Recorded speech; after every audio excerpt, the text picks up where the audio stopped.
Hello. I want to start this video by saying that I am not in a glass case of emotion. Is that how that expression goes? This video is about death. It's about my cat dying and talking to my kids about death.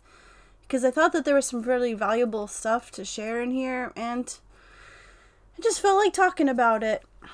So, yeah, my Kira cat died 2 weeks ago, 2 weeks and a few days ago. And yeah, it was awful.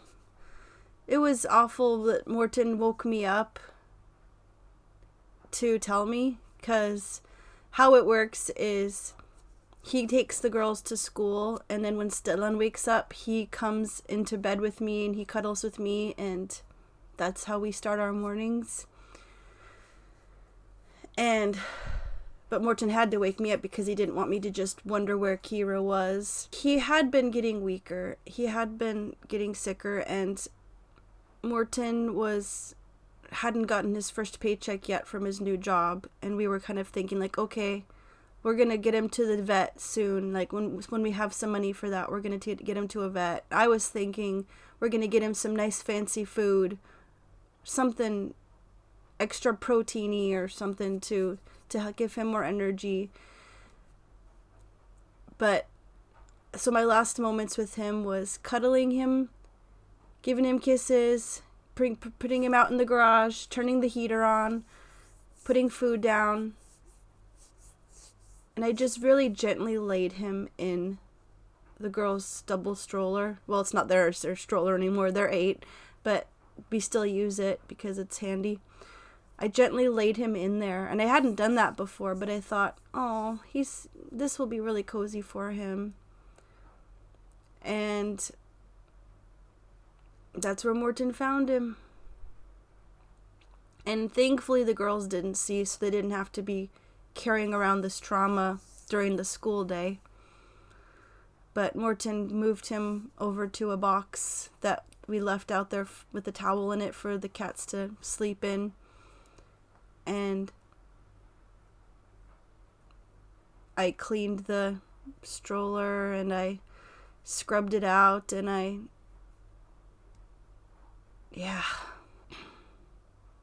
was just so much energy that day of, oh crap, how am I going to tell the girls? How are they going to take it? How is this going to go? So I just cleaned and cleaned and cleaned. Like, the whole day. Cried and cleaned. I really wanted, Morton told me that I should find a box with a lid on it and put Kira's body in that, and then take it to the woodshed, which is just a little closet kind of attached to the house, but not accessible from in the house. I mean, garage. And I'd never dealt with picking up an animal like that, and I was like really dreading that, and I didn't want to deal with it. I wanted, after Stellan was at school, I wanted to do it sooner. So I called a friend that lives around the block and asked if she could come over, and it was really icy and slippery, so it took her a while, but she managed to come, and she got Stellan dressed for daycare with all the outer clothes.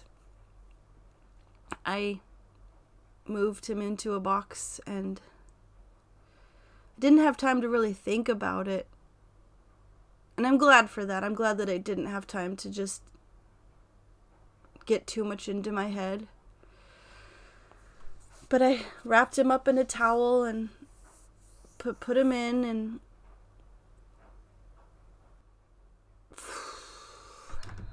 but yeah, I just felt like I was on autopilot with all this frenetic energy that I had. And I was like, how am I going to tell the girls? But I knew in my gut what I was going to say. And I knew that the girls were prepared to some degree about death. Like, we have talked about it a lot, actually. Whenever... And I always have normalized things for them. I've never hid things or like, oh, we don't talk about that. We always said about things like periods and death is it's normal. It happens to everybody. It's okay to feel your feelings. I knew that they, especially Amelia, would want to do something artistic because she's my little artist and is drawing all the time. So I laid out some pencils and paper, and what else did I have? Tissues. The living room is all clean, all tidied. Everything was there.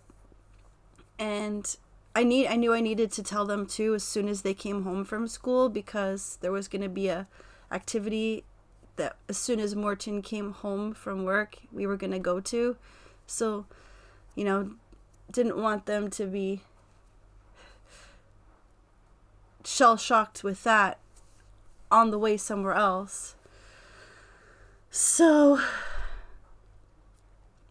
I tried to keep my face neutral. I didn't want to traumatize them with them coming home and me being like,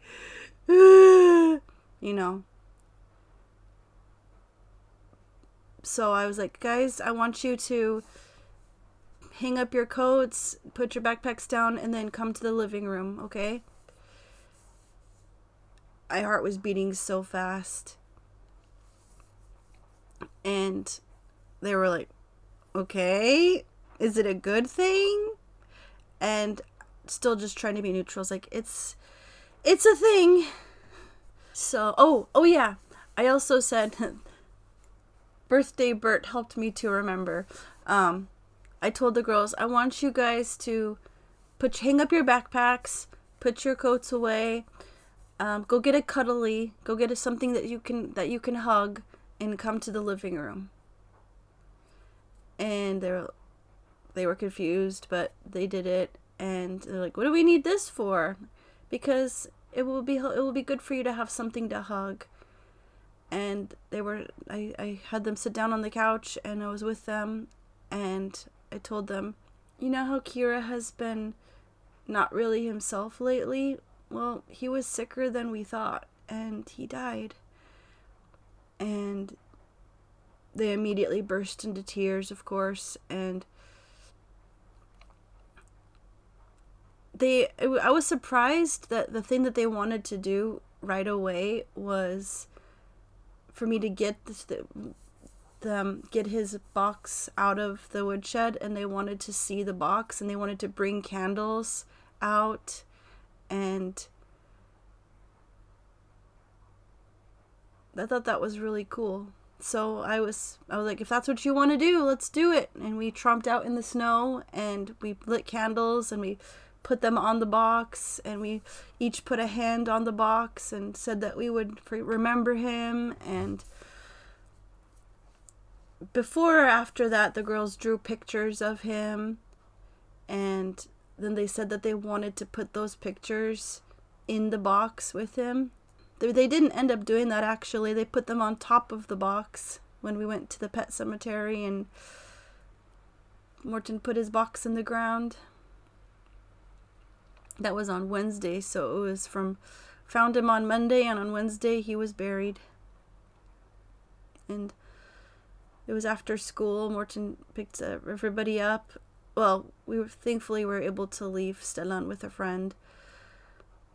And we went to Lynn's little nursery, pet plant nursery. We got a little flower, and we put the flower in the ground on top of the box. It was a beautiful spot. I'm just really proud of the girls for taking things so well. Oh, and I downloaded the video that I made of remembering Kira, and Morton downloaded it so that we could watch it without internet, and we all sat on the ground next to his little plot and watched the video together. I'm really glad that we had that time to just see him as he was and remember good times and remember him being so silly and playful and happy.